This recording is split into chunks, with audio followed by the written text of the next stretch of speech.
Hello everyone and welcome to Sunburned Albino Reviews The Legend of Zelda Link's Awakening. I never played the original Link's Awakening because I did not have access to video games when I was inside my mother's womb, so I don't have any fetal insight from that perspective to give you. But as a newcomer to the classic dungeon-based Zelda franchise, whose only previous Zelda credit was Breath of the Wild, I can say that I was pleasantly surprised by how much I enjoyed this game. If you saw my Sinking City review, I'll be using the same format, grading on my unpatented SMPF scale, story, mechanics, polish, and fun. S rank is the best, F is the worst. As precedented by one whole video, let's start with story.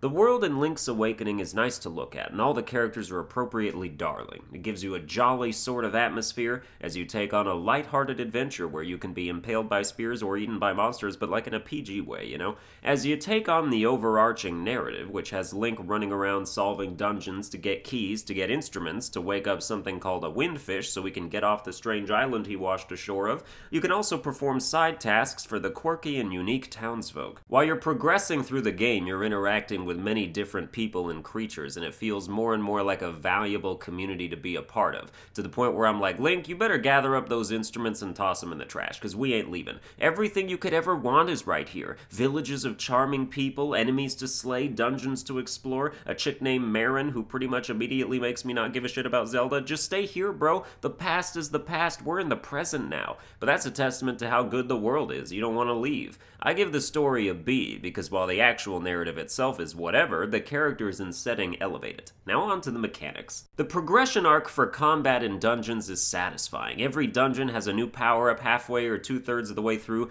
that you then use to complete the dungeon and have permanent access to later. It always feels like you're right around the corner from something new and helpful, whether it's a grappling hook or the ability to swim, and the world is expertly designed to where each new ability opens up a new section of the map to explore in a way that doesn't give you too much or too little reward. Some of these abilities or items are mapped to two different shortcut auto-use buttons you can assign things to, which you'll have to do pretty constantly as the situation changes. There's like 8 different things you have to use at different times, and only 2 buttons to map them to, plus one of them is the ability to jump, which is like a permanently necessary fixture, so you've really only got one flexible slot to work with, which means you'll be in your inventory every 30 seconds. But as you get used to the button inputs, you'll cut down on the time it takes, like doing ring swaps in Dark Souls if you're a multiplayer invading tryhard.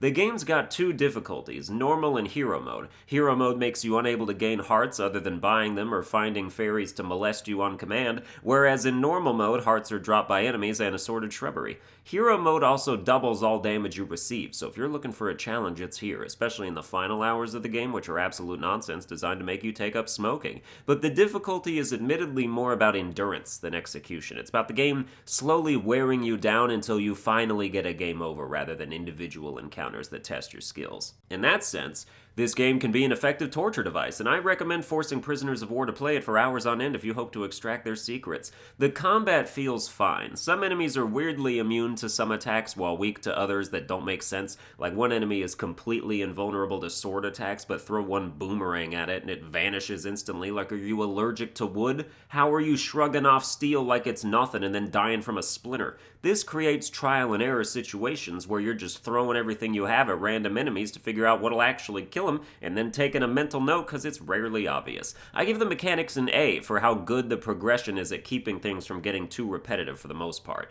So how's the polish? Link's Awakening is super polished. I didn't encounter a single glitch in either of my 2 playthroughs. The game rendered beautifully in all situations and is a visual masterpiece. The only problem I've ever experienced is that with how the invisible grid-based environment works, sometimes when you jump over holes, if you're like a millimeter off target, you might get sucked into the hole like a vacuum anyway, even if it looks like you easily cleared it. Other than that, the game's seamlessness and perfect execution really keep your mind occupied with the world you're in and succeed in making you forget you're playing a video game. So the polish gets a much coveted S rank, a damn, which leaves the last category, fun.